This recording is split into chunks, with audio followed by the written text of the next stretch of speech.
ফেরাউন বাহিনী আসিয়াকে শেষ করে দিবি, পাথর অলরেডি মাথার উপরে। স্বীকারোক্তি নিতে চাইলো, যেই রবের সান্নিধ্য তুমি তালাশ করছো ওই রবকে ভুলে যাও, তার নামটা জবান থেকে সরায়া দাও। আসিয়া বলে, আমার শরীরের গোশত টুকরো টুকরো করে তোমরা আলাদা করতে পারবা, কিন্তু মাওলার সান্নিধ্যের ভালোবাসা, মাওলার মহব্বত আমার দিল থেকে তোমরা সরাইতে পারবে না। আহারে মুসলমান, মাঝে মধ্যে আমরা বিপদগ্রস্ত হইলে আল্লাহর কাছে না চেয়ে আমরা আল্লাহ যে মানুষকে সৃষ্টি করেছে তার কাছে চাওয়া শুরু করি। কতেক লোক আছে পীর বাবার কাছে চাওয়া শুরু করে, কতেক লোক আছে মুর্দা মাজারের কাছে, মুর্দা পীরের কাছে চাওয়া শুরু করে। আছে কি নাই? আহারে কপাল পোড়া, তুমি যার কাছে চাও সে কার কাছে জিন্দা থাকতে চাইতো? সে যার কাছ থেকে চাইয়া মালিকের সন্তুষ্টি অর্জন করেছে, ওই মালিকের সান্নিধ্যে তুমি তার কাছে চাও না কেন? তোমার মতো হতভাগা আর জমিনে একজনও নাই।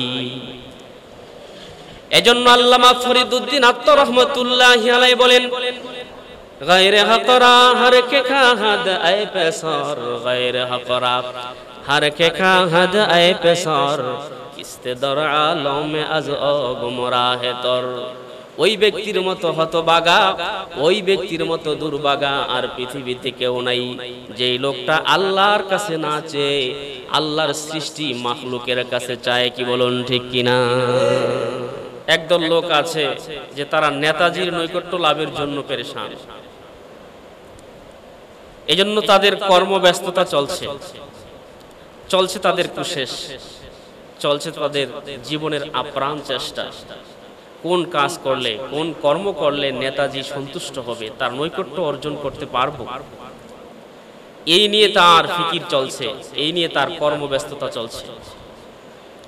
আরেক শ্রেণীর লোক আছে, সে চায় যে আমি কিভাবে একজন সুন্দরী নারীর নৈকট্য অর্জন করতে পারি, এই নিয়ে তার কর্মব্যস্ততা চলছে, চেষ্টা সাধনা চলছে, এই দিকেই তার সময়টা ব্যয় করছে। কেউ বা ধন সম্পদের নৈকট্য অর্জন করার জন্য তার চেষ্টা চালিয়ে যাচ্ছে। সম্পদ কিভাবে অর্জন করা যায়, কিভাবে টাকার মালিক হওয়া যায়, কিভাবে অর্থ সম্পদের সান্নিধ্য পাওয়া যায়, এই নিয়ে তার সারা দিনের চিন্তা চেতনা চলছে, তার কুশেষ চলছে, তার চেষ্টা। কি বলুন ঠিক কিনা? আর আসলেই যে জিনিস আপনি আকাঙ্ক্ষা করবেন, চাইবেন, ওই জিনিসের সান্নিধ্য যদি আপনি পেতে পারেন তাহলে অবশ্যই আপনার কাছে ভালো লাগবে। মানুষ যত দামি হয় তার সান্নিধ্য অর্জন করতে পেছনের মানুষেরা ততটা তার দিকে এগিয়ে আসে। ধরুন আমাদের দেশের রাজা বাদশাহ সাধারণত একজন চেয়ারম্যান, মেম্বার অথবা এমপি মন্ত্রীর কাছে একটা সেলফি তোলার জন্য, একটা ছবি উঠানোর জন্য যুবক পোলাপাইন যে কত পাগল, এটা যারা মুরব্বী তারা বুঝতেন না। কারণ এটা ফেসবুকে পোস্ট করে আরেকজনকে দেখাইবে যে দেখো আমি এমপির কাছের লোক, একদম তার নৈকট্যশীলদের অন্তর্ভুক্ত। তার মানে একজন সম্মানিত ব্যক্তির সান্নিধ্য পাওয়ার জন্য তার মনটা বেকুল। কেউ বা নারীর সান্নিধ্য পাওয়ার জন্য তার মন বেকুল, কেউ বা অর্থের সান্নিধ্য পাওয়ার জন্য তার মন বেকুল। এইভাবে প্রতিটা মানুষ তার কাঙ্ক্ষিত বস্তুর দিকে, কাঙ্ক্ষিত বস্তুর সান্নিধ্য পাওয়ার দিকে সে ছুটছে, তার চেষ্টা চলছে, তার অবিরাম কর্মব্যস্ততা চলছে। আর দামি মানুষের সান্নিধ্য পাওয়াটাও আসলেই ভাগ্যের ব্যাপার। আমি প্রায় সময় আপনাদেরকে বলি যে এক বাদশা একদিন রাজ দরবার থেকে এলান করছে যে আপনারা দীর্ঘদিন যাবত আমার রাজ দরবারে যারা থাকেন, আজকে এমন একদিন, আজকে যা চাইবেন তাই আমি আপনাদেরকে দিব। তো এই সুযোগেই তো একদল লোক রাজ দরবারে আসা যাওয়া করত, যে খোদ বাদশাহ আজকে এলান করছে আজকে যা চাওয়া হবে তাই দেওয়া হবে। তো একজন লোক দাঁড়িয়ে বলে, বাদশাহ নামদার, আমার চাহিদা হচ্ছে আপনার বাগান বাড়িটা যদি আমার হইতো তাহলে আমি খুশি হইতাম। তো বাদশাহ বলতেছে ঠিক আছে, তোমাকে বাগান বাড়িটা দিয়ে দিলাম। আরেকজন বলতেছে আপনার ওই বাম পাশের পুকুরটা যদি আমারে দিতেন তাহলে আমি খুশি হইতাম। তো বাদশাহ বলছে ঠিক আছে, তোমাকে সেটা দিয়ে দিলাম। এইভাবে করে যার যার চাহিদা যেটা ছিল সেটা বাদশার কাছে চাইলো আর বাদশা দিয়ে দিল। তো বাদশার পাশেই হাত পাখা দিয়ে বাদশাকে একজন কালো কুশ্রী মহিলা, কালো কুৎসিত একজন মহিলা বাতাস দিতেছে। তো বাদশা জিজ্ঞাসা করে, কি রে, তুমি চাইবা না কিছু? তো মহিলাটা বলতেছে, সবার চাওয়া শেষ হোক, আমি সবার শেষে চাইব। সবার চাওয়া যখন শেষ, বাদশা সবাইকে যার যার চাহিদা মোতাবেক, চাওয়া মোতাবেক বিদায় দিয়েছে। এবার সেই বাদীর পালা, কুৎসিত কালো বাদীর পালা, যে বাদীটা বাদশার পাশে দাঁড়িয়ে বাদশাকে বাতাস দেয়। তুমি কি চাবে? বাদশার পিঠে হাত রেখে বলতেছে, আমি স্বয়ং বাদশাকে চাই। তো বাদশার সান্নিধ্য যদি আমি পেয়ে যাই, তো বাদশার সারা রাজ্যই আমার। তো মানুষ যে ছুটছে, কেউ নারীর সান্নিধ্যে সে নারীকে পেয়ে বসছে, কেউ অর্থের দিকে ছুটছে, সে অর্থ পেয়ে খুশি, কেউ বা নেতাজির মনোরঞ্জন করার জন্য, নেতাজির সান্নিধ্য অর্জন করার জন্য তার পেছনে ছুটছে, সে সেটা পেয়ে খুশি।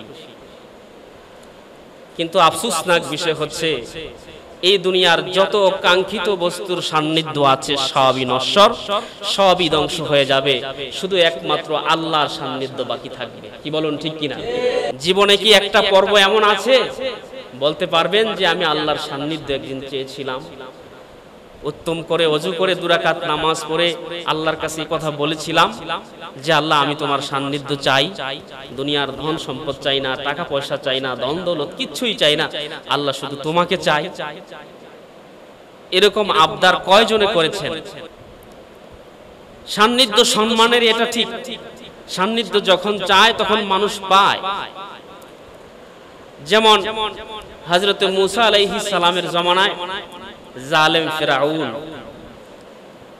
মূসা আলাইহিস সালামের বিরুদ্ধে এই রাষ্ট্রে যত জাদুকর আছে, জাদুঘরদেরকে তল্লাশি করে একসাথে জমা করেছে মূসা আলাইহিস সালামের বিরুদ্ধে অবস্থান নেওয়ার জন্য। জাদুঘরদের একটা আবদার ফেরাউনের কাছে। কার কাছে? বাদশাহ ফেরাউনের কাছে জাদুঘরদের একটা আবদার, আমরা যদি জাদুবিদ্যা দিয়া মূসার উপরে জয়লাভ করি তাহলে আমাদেরকে পুরস্কার দিবেন কিনা? এবার ফেরাউন বলতেছে, ক্বালা নাম ওয়া ইন্নাকুম লামিনাল মুকাররাবিন, ওয়া ইন্নাকুম লামিনাল মুকাররাবিন, তোমরা যদি মূসার সাথে জাদুবিদ্যায় দক্ষতা দেখিয়ে বিজয় লাভ করতে পারো তাহলে আমি তোমাদেরকে আমার নৈকট্যশীলদের অন্তর্ভুক্ত করে নেব। তো স্বয়ং বাদশার নৈকট্যশীল হওয়াটা কত সৌভাগ্যের ব্যাপার। তো তোমরা যদি মূসার সাথে জয়লাভ করতে পারো, ওয়া ইন্নাকুম লামিনাল মুকাররাবিন, আমি তোমাদেরকে নৈকট্যশীলদের অন্তর্ভুক্ত বানিয়ে নেব। এই কথা শোনার পরে তারা সবাই খুশি। আপনাকে যদি বলা হয় যে বর্তমানে প্রধানমন্ত্রী নৈকট্যশীল আপনাকে বানানো হবে, আপনিও খুশি হবেন। কি বলেন, ঠিক কিনা? এই জমিনে যারা আল্লাহর সান্নিধ্য পেতে চাইছেন, যারা আল্লাহর সান্নিধ্য নিতে চাইছেন, ওই মানুষগুলোর উপরে আল্লাহ তাআলা এতটা সন্তুষ্ট হয়েছেন, দুনিয়ায় থাকতেই আল্লাহ জাল্লা শানুহু তার জন্য জান্নাত তৈরি করে সেই জান্নাতটা তার চোখের সামনে তুলে ধরেছেন। তো যারা আল্লাহর নৈকট্যশীল হইতে চেয়েছিল তাদেরকে আল্লাহ তাআলা দুনিয়ায় থাকতেই জান্নাত দেখায় দিবেন যে এটা তোমার জান্নাত। সুবহানাল্লাহ। যেই জালেম ফিরাউনের কথা বললাম, এই ফিরাউনের স্ত্রীর কথা সকলেই জানা আছে। হযরতে আসিয়া জালেম ফিরাউনের অসংখ্য নির্যাতন সহ্য করেছেন, বরদাস্ত করেছেন। এমন সময় অতিবাহিত হয়েছে জালেম ফিরাউন বিবি আসিয়াকে প্রখর রৌদ্রে দাঁড় করিয়ে রাখত। রৌদ্রের তাপে মাঝে মধ্যে হযরতে আসিয়া বেহুশ হয়ে জমিনে পড়ে যেত। তারপরেও জালেম ফিরাউন বিবি আসিয়াকে এমন অশান্তিদায়ক শাস্তি থেকে নিষ্কৃতি দিত না। এত জ্বালা যন্ত্রণা সহ্য করে তিনি শুধুই মাত্র মালিকের সান্নিধ্য চাইতেন। রব্বুল ইজ্জাতুল জালাল আমাকে সৃষ্টি করেছেন, তার সান্নিধ্যই আমার শুধু দরকার। সর্বশেষে জালেম ফিরাউন অর্ডার করল, একদল লোক পাঠালো, যাও আমার স্ত্রীকে নিয়ে বিরাট মরুভূমিতে নিয়ে যাও, বিশাল একটা পাথর তোমরা তালাশ করে এনে সেই পাথর তার মাথার উপরে রেখে তাকে মাথাটা থেতলিয়ে তাকে দুনিয়ার জমিন থেকে বিদায় করে দাও। তবে হ্যাঁ, এতটুকুন সুযোগ তোমরা তাকে দিবা, যদি সে আল্লাহর সান্নিধ্যকে ভুলে গিয়ে আমি ফিরআউনকে খোদা বলে রব বলে স্বীকার করে, তাহলে আমি ফিরআউনের স্ত্রী হিসেবে সসম্মানে আবার তাকে রাজমহলে পাঠায়া দিবা। জালেম ফিরআউনের লোকেরা বিজন মরু প্রান্তে সে আসিয়াকে চিৎ করে শোয়াইয়া বিশাল পাথর মাথার উপরে তুলে আসিয়ার কাছ থেকে স্বীকারোক্তি নিচ্ছে। আসিয়া, ফিরআউনকে রব বলে স্বীকার করো, আর তুমি যে রবের সান্নিধ্য তালাশ করছো তাকে ভুলে যাও। নাউজুবিল্লাহ। যে রবের সান্নিধ্য তালাশ করতেছো সেটা ভুলে যাও, ফিরআউনকে খোদা মানো, আর নইলে এখন এই পাথর তোমার মাথার উপরে নিক্ষেপ করা হবে। এমন কঠিন মুহূর্তে নিরুপায়, তাকে সাপোর্ট দেওয়ার মতো কেউ নাই, তার পক্ষে কথা বলবার মতো কেউ নাই। যদিও তাকে সাপোর্ট দেওয়ার মতো কেউ নাই, তার পক্ষে কথা বলবার মতো কেউ নাই, কিন্তু আহকামুল হাকিমিন আল্লাহ কিন্তু তার উপর রাজি, মালিক কিন্তু তার উপর রাজি। ফিরআউন বাহিনী আসিয়াকে শেষ করে দিবে, পাথর অলরেডি মাথার উপরে। স্বীকারোক্তি নিতে চাইলো, যেই রবের সান্নিধ্য তুমি তালাশ করছো ওই রবকে ভুলে যাও, তার নামটা জবান থেকে সরায়া দাও। আসিয়া বলে, আমার শরীরের গোশত টুকরো টুকরো করে তোমরা আলাদা করতে পারবা, কিন্তু মাওলার সান্নিধ্যের ভালোবাসা, মাওলার মহব্বত আমার দিল থেকে তোমরা সরাইতে পারবে না। আহারে মুসলমান, মাঝে মধ্যে আমরা বিপদগ্রস্ত হইলে আল্লাহর কাছে না চেয়ে আমরা আল্লাহ যে মানুষকে সৃষ্টি করেছে তার কাছে চাওয়া শুরু করি। কতেক লোক আছে পীর বাবার কাছে চাওয়া শুরু করে, কতেক লোক আছে মুর্দা মাজারের কাছে, মুর্দা পীরের কাছে চাওয়া শুরু করে। আছে কি নাই? আহারে কপাল পোড়া, তুমি যার কাছে চাও সে কার কাছে জিন্দা থাকতে চাইতো? সে যার কাছ থেকে চাইয়া মালিকের সন্তুষ্টি অর্জন করেছে, ওই মালিকের সান্নিধ্যে তুমি তার কাছে চাও না কেন? তোমার মতো হতভাগা আর জমিনে একজনও নাই। এজন্য আল্লামা ফরিদউদ্দিন আত্মা রহমাতুল্লাহি আলাইহি বলেন, গায়রে হকরা হর কে খাহাদ আয় পেসর, গায়রে হকরা হর কে খাহাদ আয় পেসর, কিস্তে দর আলম আজ ও গুমরাহে তর। ওই ব্যক্তির মতো হতভাগা, ওই ব্যক্তির মতো দুর্ভাগা আর পৃথিবীতে কেউ নাই, যেই লোকটা আল্লাহর কাছে না চেয়ে আল্লাহর সৃষ্টি মাখলুকের কাছে চায়। কি বলুন ঠিক কিনা? বিপদগ্রস্ত হইলে মানুষ চাইবে কার কাছে বলুন? ইমানি আওয়াজ তুলে বলুন, কার কাছে চাইবে? তেমন কঠিন পরিস্থিতিতে চিত হয়ে শোয়া অবস্থায় মরুভূমিতে পাথর মাথার উপরে সে আসিয়া রব্বুল ইজ্জাতুল জালালের কাছে দোয়া করে, রব্বি বিনিলি ইনদাকা বাইতান ফিল জান্নাহ। সুবহানাল্লাহ, কত চমৎকার দোয়া করেছেন। সূরাতুত তাহরিমের 11 নম্বর আয়াতে আল্লাহ তাআলা সেই দোয়াটা উল্লেখ করেছেন। হযরতে আসিয়া দোয়া করেন, রব্বি বিনিলি ইনদাকা বাইতান ফিল জান্নাহ, আয় আল্লাহ তোমার সান্নিধ্যে জান্নাতে আমার জন্য একটা ঘর বানায়া দাও। এই দোয়ার মধ্যে দেখেন প্রথম আল্লাহর সান্নিধ্যের কথা উল্লেখ করেছেন। আল্লাহ তোমার সান্নিধ্যে আমার জন্য তোমার জান্নাতে একটা ঘর বানায়া দাও। ওয়ানাজ্জিনি মিন ফিরআউন, আর এই ফিরআউন বাহিনীর জ্বালা যন্ত্রণা থেকে, এই ফিরআউন বাহিনীর কঠিন নির্যাতন থেকে আমাকে মুক্ত করে দাও। এই দোয়া করতেছে পাথরের নিচে শুয়ে শুয়ে। মুসলমান ভাইরা গো আমার, রব্বুল ইজ্জাতুল জালালের কাছে যেই মাত্র আসিয়া নৈকট্যশীলতার দোয়া করে জান্নাতের আবেদন করেছে, আল্লাহ রব্বুল ইজ্জাতুল জালাল সাথে সাথে আসিয়ার সামনে সেই জান্নাতটা তুলে ধরেছে। চান তো নেতাজির নৈকট্য, তো পাবেন নেতাজি। চাইতেছেন নারীর নৈকট্য, পাইবেন নারী। চাইতেছেন সম্পদের নৈকট্য, পাইবেন সম্পদ। মালিকের নৈকট্যশীলতা তো কোনোদিন চেষ্টা করেন নাই, চান নাই, সেই দিকে পদক্ষেপও ফেলেন নাই, সেদিকে চেষ্টাও করেন নাই, সেদিকে আমার অবিরাম চেষ্টাও ছিল না।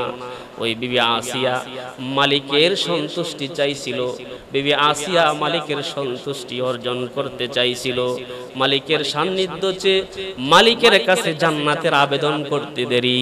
তাফসীর ইবনে কাসির এসেছে, রব্বুল ইজ্জাতুল জালাল জান্নাতটা আসিয়ার সামনে তুলে দিতে দেরি করেন নাই।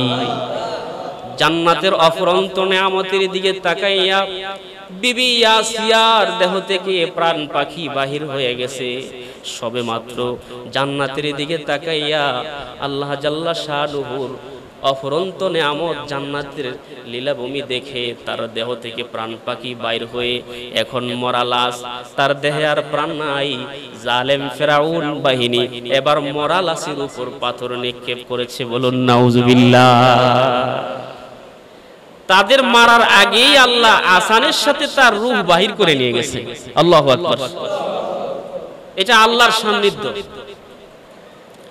যদি পৃথিবীর জমিনে কেউ আল্লাহর সান্নিধ্য পেতে চায় তাহলে তার জন্য রাস্তা বড়ই সহজ, রাস্তা তার জন্য খোলা, অতি সহজেই আল্লাহর সান্নিধ্য সে পেতে পারবে। তবে তার জন্য একটু চেষ্টা করতে হবে, তার জন্য একটু মেহনত পরিশ্রম করা লাগবে, কি বলুন ঠিক কিনা? দুনিয়ার কিছু আসবাবপত্র আমরা পাওয়ার জন্য কতটা মেহনত করি, কতটা পরিশ্রম করি, যোগ যোগ বিদেশে কাটায়া দিই, কি বলুন ঠিক কিনা? আর আল্লাহকে পাওয়ার মেহনত আমাদের মোটেও নাই। সপ্তাহে একদিন জুমার নামাজ দিতে আসে, সপ্তাহে একদিন কিছু কিছু মুসল্লির চেহারা দেখি, আবার জুমার সময় বললে মুসল্লি রাগও করে যে হুজুর মনে হয় আমাকেই বলে। সবাই যদি পারে আপনি পারবেন না কেন? মাওলার সান্নিধ্যে আপনার আসতে মন চায় না কেন? কোন জিনিসে আপনাকে ফিরায় রাখে ওইটাকে তালাশ করে সেখানে ট্রিটমেন্ট করেন, কি বলুন ঠিক কিনা? সেখানে চিকিৎসা করেন। আরে ভাই তুমি চিন্তা করো, পরিবেশের কারণে পারি না, তুমি পরিবেশে থাকলেও পারবা না, কারণ তোমার মতো বীর পুরুষেরা এই পৃথিবীতে পরিবেশে থাইকাও পারে নাই। যেমন হযরত নূহ আলাইহিস সালাম, তিনি একজন জলিল কদর নবী। নবীর ছেলেরা নবীর ঘরে জন্ম নিয়ে, নবীর ঘরে জন্মগ্রহণ করে, নবীর এলাকায় বসতি করে, নবীর ঘরে জন্মগ্রহণ করেও এত সুন্দর পরিবেশে থেকেও জান্নাত কামাইতে পারে নাই, ঠিক কিনা বলুন? এই কথা কি কোরআনে নাই? নবীর ঘরে জন্ম নিয়েছে, এর চাইতে বড় পরিবেশ কি আর পৃথিবীতে কোথাও আছে? তিনি আল্লাহর নবী, উনার ঔরসে জন্মগ্রহণ করেছে, সেই পরিবেশে থেকেও জাহান্নাম। ভালো পরিবেশে থেকেও তো সে পারল না। হযরত লূত আলাইহিস সালাম একজন নবী, কত বড় নবী! লূত আলাইহিস সালামের কথায় আল্লাহ জাল্লা শানুহু জমিনের মাটি আসমানে উঠাইয়া আসার দিছে। লূত আলাইহিস সালামের জাতিকে নিস্তেনাবুদ করে দিয়েছে। লূত আলাইহিস সালাম বলেছেন, আল্লাহ আমার এই নাফরমান জাতিকে আমি জমিনে দেখতে চাই না। আল্লাহ বলেন, নবী আমি আপনাকে বড় ভালোবাসি, যা চান তাই করে দিলাম। জমিনের সব মাটি উঠাইয়া আসমানে নিয়ে উল্টায়া এক আসারে সব শেষ। সেই নবীর স্ত্রী লূত আলাইহিস সালামের বিবি, পরিবেশটা কি ভালো না খারাপ? কথা বুঝেন না? নিজে স্বামী হচ্ছে জান্নাতি মানুষ, আল্লাহর নবী, সেই নবী উনাকে নিয়ে সংসার করে। এত সুন্দর পরিবেশে থেকেও সে নারী জাহান্নামী হল। ভালো পরিবেশও হয়, এর চাইতে চমৎকার পরিবেশ আর পৃথিবীতে নাই।